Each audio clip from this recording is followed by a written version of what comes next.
नमस्कार, आदाब, सत श्री अकाल, जय भीम, जोहार। मेरा नाम है नवीन कुमार। यह तस्वीर याद है आपको? कांग्रेस की भारत जोड़ो न्याय यात्रा का 17 मार्च को मुंबई में समापन हुआ था। इस मौके पर विपक्ष के शक्ति प्रदर्शन में एनसीपी के संस्थापक शरद पवार और शिवसेना यूबीटी चीफ उद्धव ठाकरे भी मौजूद थे। लग रहा था कि और कहीं बचा हो या न बचा हो, लेकिन कम से कम महाराष्ट्र में इंडिया गठबंधन पूरी ताकत से चुनाव लड़ेगा। लेकिन जो लोग ऐसा सोच रहे थे उन्हें भारी झटका लगा है। इंडिया नाम का कोई गठबंधन नहीं बचा है। कांग्रेस किसी को भी साथ जोड़ने में कामयाब नहीं रही है। इंडिया गठबंधन छोड़ दीजिए, महाविकास अघाड़ी जैसा भी कोई गठबंधन प्रभावी तौर पर नहीं बचा है।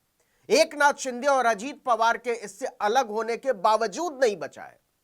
आप कह सकते हैं कि इंडिया गठबंधन ने प्लेट में सजाकर अपनी हार भाजपा के आगे पेश कर दी है और इस पर किसी के चेहरे पर कोई शिकन तक नहीं। कुछ विश्लेषकों का तो यहां तक कहना है कि इंडिया गठबंधन में सब अपने अपने तरीके से लोकसभा चुनाव को एक मजाक में तब्दील करने में लगे हुए हैं।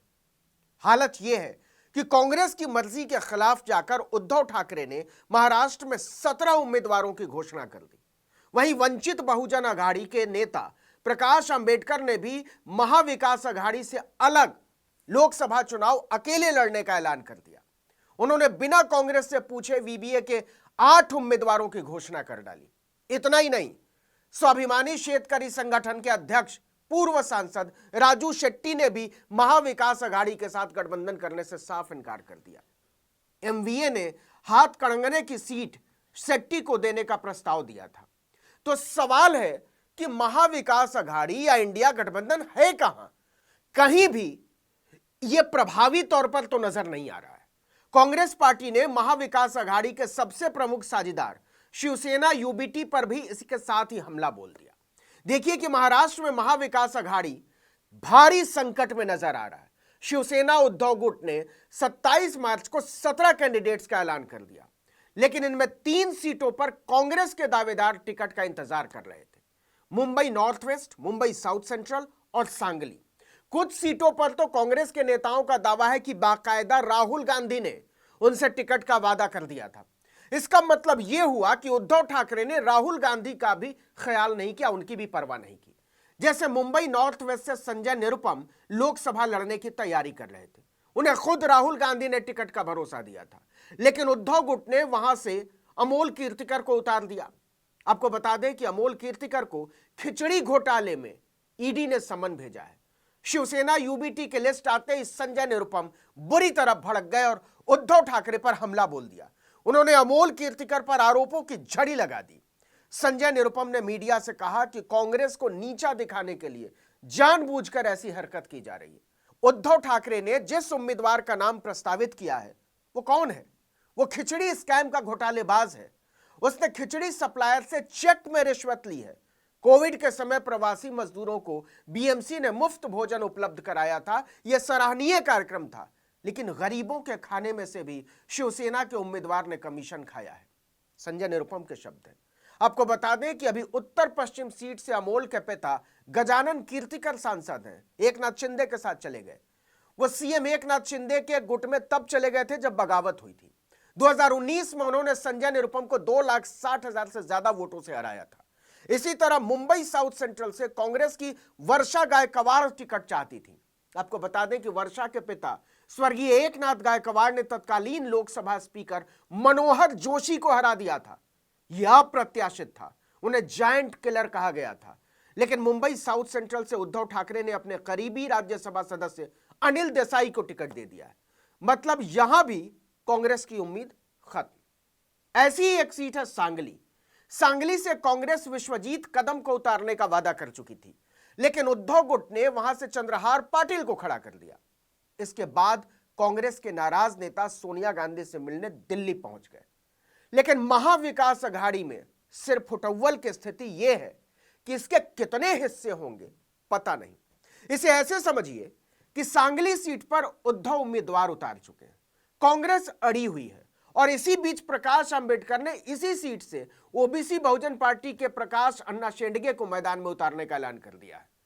आपको बता दें कि वंचित बहुजन अघाड़ी के नेता प्रकाश अंबेडकर ने महाविकास अघाड़ी गठबंधन की बैठक में 9 सीटों की मांग की थी। इसे शरद पवार, उद्धव ठाकरे और नाना पटोले तीनों ने खारिज कर दिया था, लेकिन बातचीत इसके बाद हुई और बनी नहीं। अब प्रकाश अंबेडकर ने 9 में से 8 सीटों पर अपने प्रत्याशियों का ऐलान कर दिया। बची हुई एक सीट रामटेक पर भी वो उम्मीदवार उतारने का मन बना चुके हैं।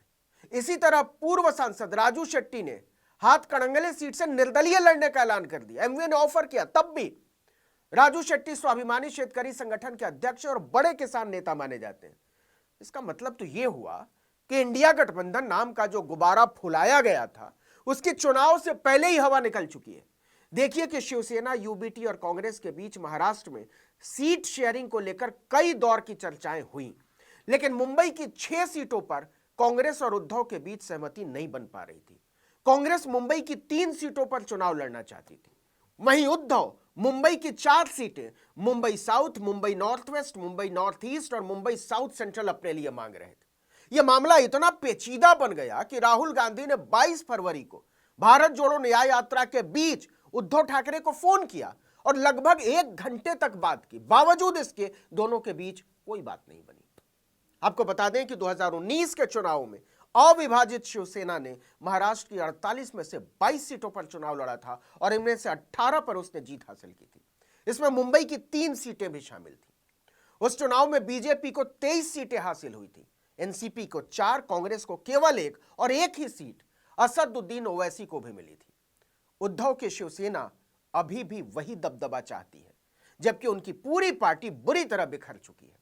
उसके ज्यादातर नेता एकनाथ शिंदे के साथ जा चुके हैं। न झंडा बचा है, न शिवसेना का नाम और न ही अपना दफ्तर। कुछ ऐसा ही हाल शरद पवार की एनसीपी का है। इस आंधी में कांग्रेस इकलौती पार्टी थी जो नहीं बिखरी, लेकिन उद्धव ठाकरे और शरद पवार दोनों ही नेताओं को अभी भी लगता है कि वो जहां खड़े हो जाएंगे, लाइन वहीं से शुरू होगी। लेकिन सच ये है कि तीनों के हाथ से वक्त फिसलता जा रहा है, बल्कि फिसल चुका है। लेकिन सवाल राहुल गांधी के व्यापक नेतृत्व का है। इतनी बड़ी भारत जोड़ो यात्रा के बाद उनसे पूछा तो जाएगा ही कि जब आप अपने गठबंधन तक को, जिसके साथ सरकार चला चुके, जोड़कर नहीं रख पाए, तो भारत जैसे विशाल देश को साथ लेकर कैसे चल पाएंगे? और यही वो सवाल है जिस पर मोदी ब्रांड राहुल पर बाजी मार ले जाते हैं। लेकिन इससे आगे का सवाल है कि इसके लिए जिम्मेदार कौन है? क्या कांग्रेस इन सवालों से बच सकती है? इस वीडियो में इतना ही, लेकिन अगर आपने आर्टिकल 19 इंडिया को अब तक सब्सक्राइब नहीं किया तो फौरन कीजिए, बेल आइकॉन दबाइए, घंटी जैसी आकृति लाइक कीजिए और कमेंट करके बताइए हमारा वीडियो आपको कैसा लगा। ज्यादा से ज्यादा लोगों तक हमारे यूट्यूब चैनल को पहुंचाइए, लोगों से सब्सक्राइब करने को कहिए, शेयर कीजिए। ट्विटर हैंडल आर्टिकल 19_इंडिया और मेरा ट्विटर हैंडल नवीन जर्नलिस्ट। नमस्कार।